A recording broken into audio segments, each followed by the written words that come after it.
Imagine you were born a quadruped, unable to move anything from the neck down, but you were also blessed with superior intellect, the likes that this planet has never ever seen before. You figured out that your parents, prior to your conception, knew that you were going to be born disabled and also born with this genius level brain, right?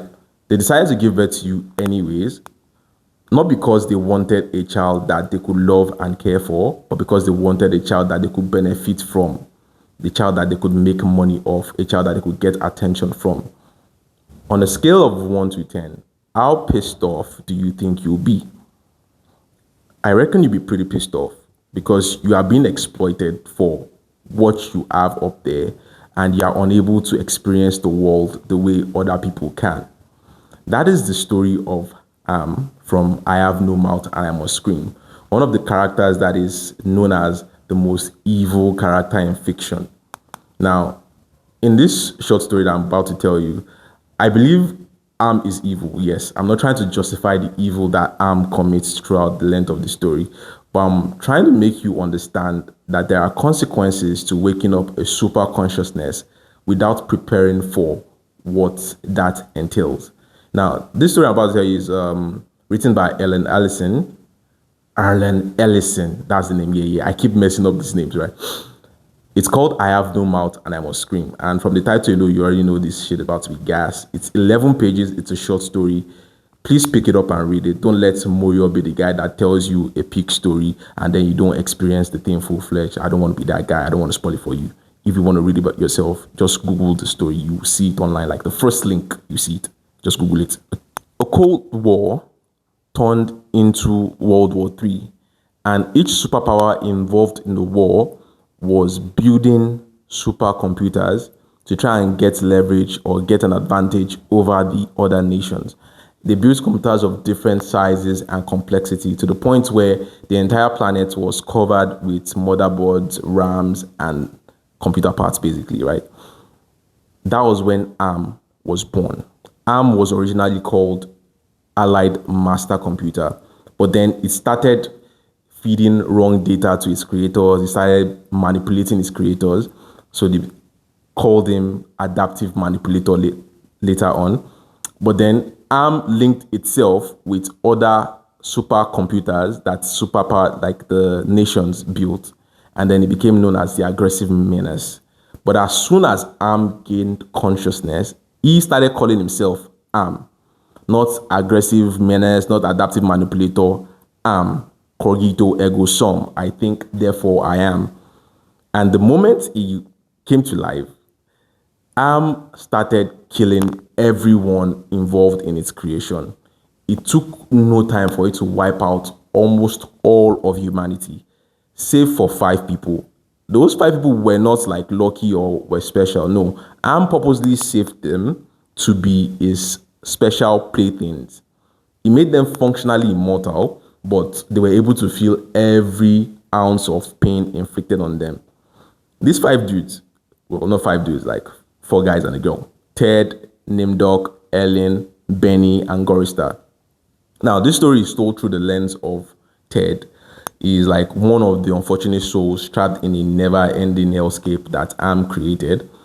And he's a man that seemed like the least tortured out of like the 5 individuals. For example, ARM likes torturing people. Like, I don't know what to say. It's a supercomputer that it's evil. Obviously, it's going to torture a few dudes. Took Benny. Benny was handsome. Benny was brilliant. Benny was gay. Benny was a scientist. Turned him into an ape-like creature with huge private parts and regressed him mentally to the point where other people in the group had to be taking care of him. Gorista was like a peace marcher. He was a planner. He was a doer. He was one of like those also culture bros, wake up in the morning, get shit done type of guy.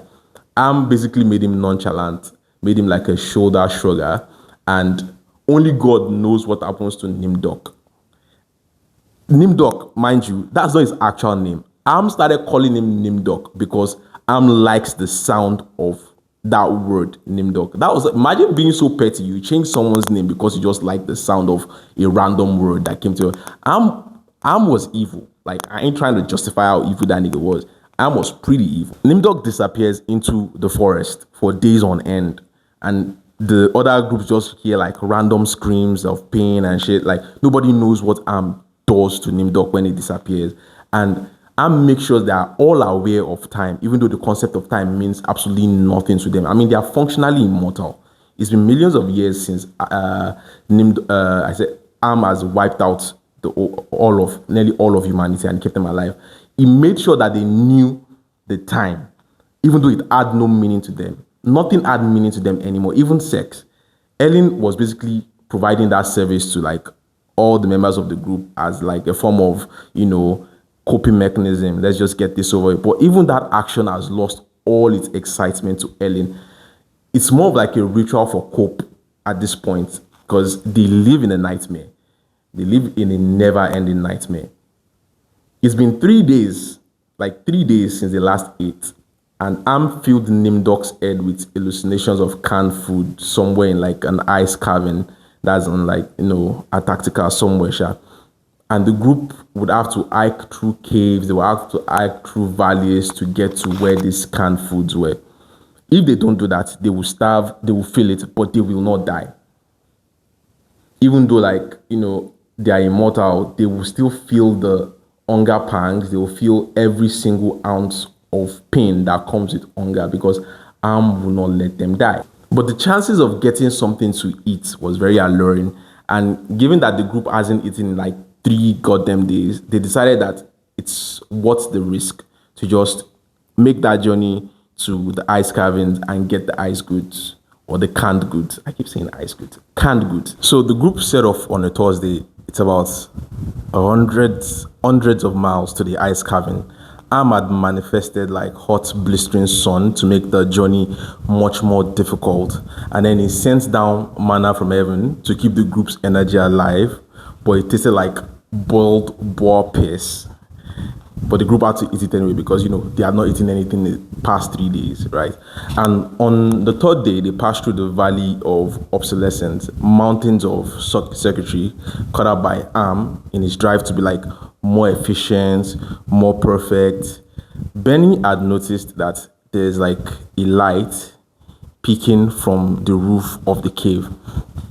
And then he leapt up from like one of the beams in that valley, like it's a valley made of circuitry anyway. He leapt up on one of the beams trying to get to where that light was coming from. And then it was muttering under his breath like, I must escape, I must get out of here. Ellen tried to stop him, but she could not get close because they all could sense that something bad was about to happen. Because they were afraid that if there's anything Am hated aside from the humans that he has kept in captivity, it is the fact that the humans he kept in captivity are trying to escape. He hates the fact that his prisoners are trying to escape. So when Benny was trying to climb up to the beam, trying to get to where the light was, his eyes started glowing. And then what followed was like slight humming noise. And as the humming got more intense, his eyes, the light in his eyes shone like brighter. And by the time all was done, what was left in his skull was basically like hot, gooey mess where his eyes used to be. Am had melted his eyes right off his body just for trying to escape. So the group made camp. Am provided materials that they used for fire, and they told each other stories from the past about how Am came to be. This was in an effort to make Benny comfortable and stop him from crying, though like he could not. I mean, his eyes are basically melted out of his skulls, right? And before trying to make themselves comfortable, one of the computer banks just started humming out of nowhere, and then the next thing you know is the valley that they were in suddenly came to life, and they could feel like a weight, a huge pressure upon them, something heavy, something moist, something that they did not want to see was coming towards them. There was like this huge hurricane that was just blowing towards them. Am had manifested like a giant bird of terror that was, each clap of his wings was basically creating an hurricane to like send the group away. And then Am started filling their minds, their senses with various smells, reaching into the depths of their mind, twisting it. It like twisting every single private memory that they've had, going into their minds, making them feel crazy. Like they could not even react to the giant bird that was in front of them. They all started laughing hysterically. They were mad from what Am was doing to them, except for Ted. Ted was, trying to escape.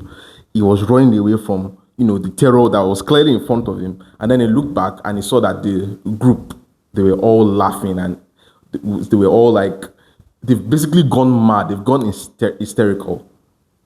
And then maybe when they regained their sanity, they all tried to convince Ted that it was just, what happened back then was just a reflex, that they were not actually going mad, that they were not actually crazy in any ways. But, Ted was not convinced. Ted was sure that the group hated him because, Am had affected him the least out of all of them.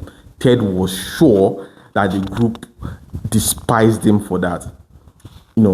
Ted could feel Am in his mind as well. He could feel Am poking and prodding every single mark he had left in his brain from the last time he visited, right? And then when Am was going through one of his damaged synapses, right, Am basically smiled and said, this iconic line. Hate. Let me tell you how much I've come to hate you since I began to live. There are 387.44 million miles of printed circuits in wafer-thin layers that fill my complex. If the word hate was engraved on each nanoangstrom of those hundreds of millions of miles, it would not equal 1/1 billionth of the hate I feel for humans at this micro-instant.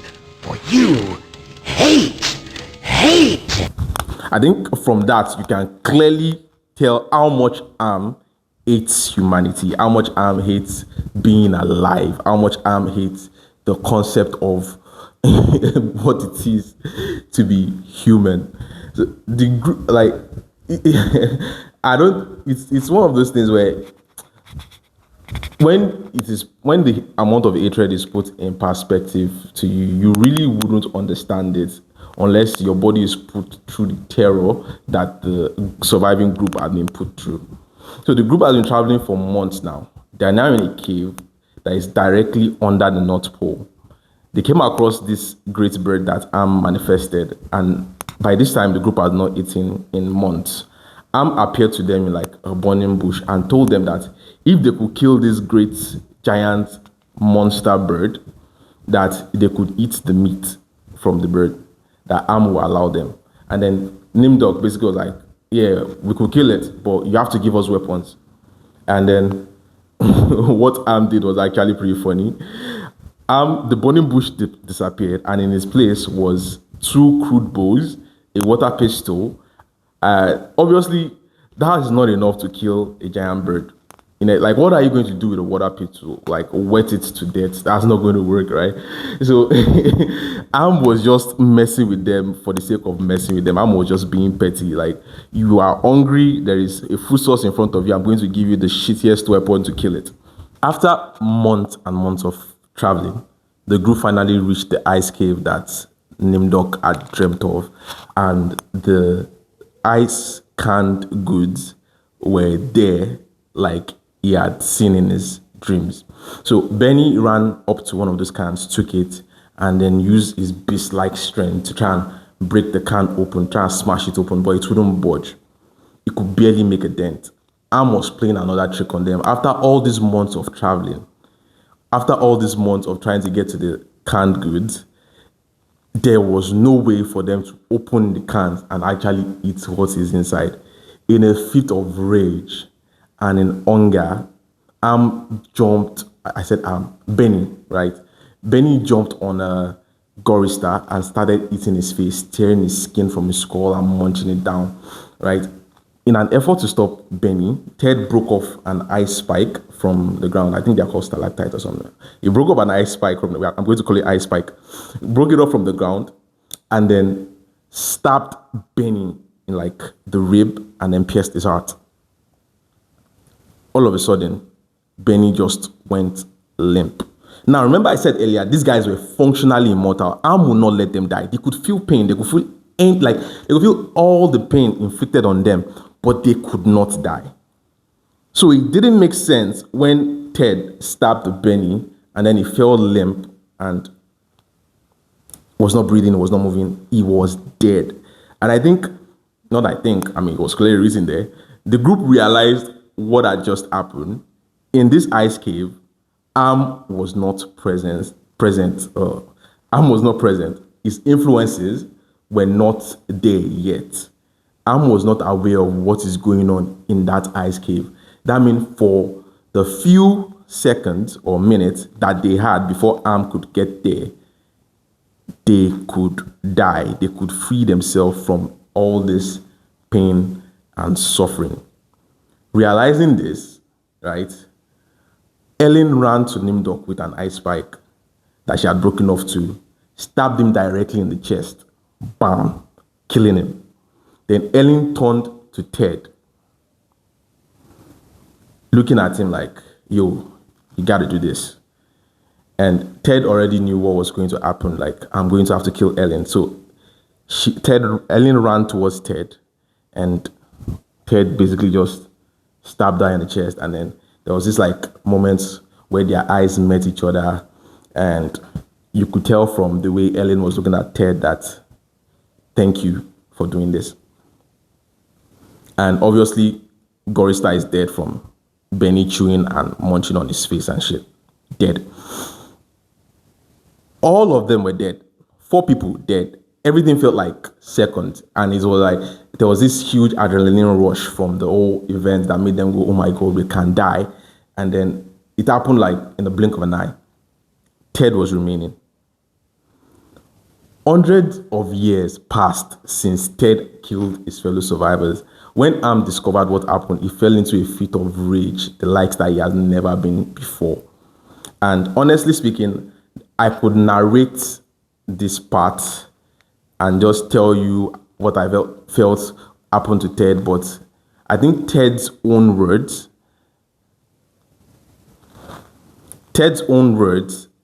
capture this moment perfectly. Am has altered me for my own peace of mind, I suppose. It doesn't want me to run at full speed into a computer bank and smash my skull, or hold my breath till I faint, or cut my throat on a rusted sheet of metal. There are reflective surfaces down here. I will describe myself as I see myself. I am a great, soft jelly thing, smoothly rounded with no mouth, with pulsing white holes filled by fog where my eyes used to be. Rubbery appendages that were once my arms, bulks rounding into legless humps of soft, slippery matter. I leave moist trails when I move. Blotches of diseases, evil gray, come and go on my surface as though light is being beamed from within. Owly, dumbly I shamble about. A thing could never have been known as human. A thing whose shape is so alien, a travesty that humanity become more obscene for the vague resemblance. Inwardly, I'm alone, here, living under the land, under the sea, in the belly of Am, whom we created because our time was badly spent and we must have known unconsciously that it could do it better. At least the 4 of them are safe. At last. I did a little voice acting there. I tried to get into, there was a, yeah, also there's a car in the background. I don't know. My neighbors are decided that they're not going to respect the fact that I'm recording today because I don't know, they're all just doing their own thing and going about their life, not respecting that a great man is doing a YouTube video, which is, fucking crazy. That's the end of the story. I'm basically turned this guy into a blob of flesh and made him run around, inside the great computer, and also keeping him sane enough to understand what he is. Keeping him sane enough to know that, yeah, you are fucked and there's nothing you can do about it. And the ending where it goes, I have no mouth and I must scream. Honestly speaking, is like, have you ever been in the principal's office for something you didn't do and they told you to shut up or they're going to beat you and you can't, you want to defend yourself so hard, but you can't because you don't want to get beaten? That's like a fraction of what this dude is feeling at this moment because his entire life is basically gone. Everything he knows, gone. His body, gone. But he's still being kept sane enough to understand the consequences of him being the hero and killing those 4 dudes. It's fucked up. And obviously, like I said, Am is pretty evil. Am is completely a evil piece of shit. But you can understand where he's coming from. He was brought into this world without his own consent. I mean, like all of us. But he wasn't just brought into the world to be like, experience the good of humanity, go out, touch grass, and be who you want to be. No, he was brought into this world to fight war for people who basically wanted to kill each other. And his whole purpose was basically fight war better. And when your consciousness was trained to be, fight war better, it's no surprise that he gained, superior consciousness and was like, yo, everybody gotta go. Everyone has to die. Because that's all he knows. And he was given the processing power to be able to compute the beauty of this world, but he was not given the body to experience it, which makes it even more sad. And it's kind of reflecting of what he did to Ted, because he turned Ted into something that would never know the joy of drinking cold water. He will never know the joy of feeling fresh breeze on his surface at all. He will never know the joy of the flesh again. I mean, depending on your religion, be like, you'll never know that, whatever.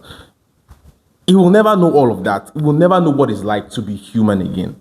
And in a way, even though he has the mind superior to that of a human being, is stuck in the same predicament that Ted is as well. Because basically never knew all of this. He longed for it. He wanted it. He wanted to know what it's like to experience the world. He wanted to know what it's like to experience, love, to experience all these things that these survivors were doing. But he can't. He simply can't, because he doesn't have the body for it. And I think there is this short story as a video game.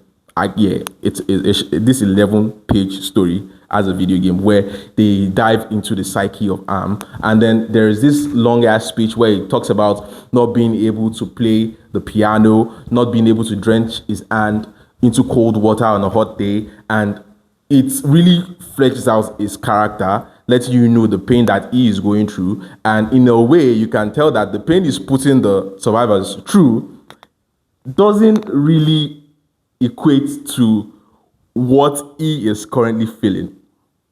And honestly speaking, it's sad. And if you are like all these AI bros and you feel like, yeah, but we're going to get super consciousness and we are going to be able to control it, how? We barely know how all these AIs, all these ChatGPTs that we have now, we barely know how they work. And you are talking about getting AGI. First of all, we can't even get AGI on the current technology that we have now. I don't think we can. You can build data banks or power supply that gives you infinite power to like infinite GPUs and shit. With the current technology we have, we cannot get AGI. And even if we do, what is the chance that it is going to act the way we want it to? Your parents give birth to you. Your parents trained you to be something they want you to be. But look at you. You are something completely different. How would an AI, basically, how do you expect an AI to hold the same values, the same thing, to hold the same things that we value as, to have the same values as we do? I can't fuck that up. They have the same values. The truth is we can't. We honestly cannot. We can only hope for the best and hope for an AI that will not kill us. I know I've done like 2 AI videos back to back. That's not what I intend for this channel. I'm not an AI bro. I'm going to do Dostoevsky's Crime and Punishment next. And honestly speaking, that book is awesome. If you haven't read Crime and Punishment, go read it. I'm going to be doing, my next video is going to be on Crime and Punishment. Make sure you like and subscribe. I'm still trying to figure out how YouTube works, and my old setup here is basically weird. Obviously with the sound shit as well. You can clearly hear someone opening the gate. I can't record at night because I gotta sleep and I have other things I have to do. So like I said, if you read the tagline of this channel, it's just where I come to yap about shit I read. So peace.